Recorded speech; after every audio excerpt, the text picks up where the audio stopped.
அனைவருக்கும் வணக்கம். நடிகர் விஜய் தமிழக வெற்றிக் கழகம் என்று ஒரு கட்சியை தொடங்கி அதன் வேலையாக இப்பொழுது மும்முரமாக செயல்பட்டு கொண்டிருக்கின்றார். அந்த மாநாடு ஒன்று நடத்துவதற்கு இடம், அதுக்கு தேவையான நடவடிக்கைகள், அதற்கு வந்து போகக்கூடிய வசதிகள், தமிழகத்திலிருந்து இவ்வளவு இடங்கள் தேவைப்படும், இத்தனை நாற்காலிகள் வேண்டும், இந்தந்த வசதி முறைகள் செய்து கொடுக்க வேண்டும், உணவு சரியாக அனைவருக்கும் தண்ணீர் கிடைக்க வேண்டும் கேட்பாங்க. அவங்க இந்த மாதிரியான விதிமுறைகள்லாம் வைத்து அதுக்கு உத்தரவு கொடுப்பாங்க. ஆனால் இந்த வேலை மிகவும் பெரிய வேலை. இந்த வேலையை சாதாரணமாக செய்துவிட முடியாது. கவனமாக ஒவ்வொன்றும் பார்த்து பார்த்து தான் செய்ய முடியும். சில தவறும் நடக்கலாம், அதை சரி செய்தும் கொள்ள வேண்டியது வரும்.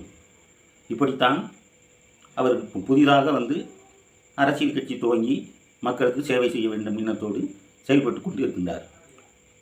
அதில் முக்கியமாக ஒன்றை பார்க்க வேண்டுமானால், தமிழகத்தில் மிகப்பெரிய உச்ச நட்சத்திர நடிகராக இருப்பவர் தான் விஜய். அவர் இப்போ நம்பர் 1 பொசிஷனில் தமிழ் நடிகராக இருக்கார். அதிக சம்பளம் கிடைக்குன்னு சொல்கிறாங்க. 250 கோடி 300 கோடி வரைக்கும் அவருக்கு கிடைக்கும் அப்படின்னு சொல்கிறாங்க. அதுக்கு சொல்லிக்கொண்டே இருக்கிறார்கள். அவருடைய சித்தாந்தம் என்ன, அவருடைய கொள்கை என்ன, கோட்பாடு என்ன, அவர் எதை முன்வைத்து அரசியலை நகற்றப் போகிறார், அவர் தமிழ் மக்களுக்காக எந்த ரீதியான நல்ல விஜயங்களை செய்யப் போகிறார், இன்னும் இப்படி பல விவாதங்கள், பல கேள்விகள் எழுப்பப்பட்டு கொண்டே இருக்கின்றது. அவர் இப்பொழுதுதான் படங்கள், இப்போது சமீபத்தில் ஒரு படம் முடிந்து அந்த படம் ஓடியும் முடிந்து விட்டது. இப்பொழுது முழு வேலையாக அதை மாநாட்டு வேலையை தொடங்கி இருக்கின்றார். அதற்கு முன் எத்தனையோ கற்பனைகள்.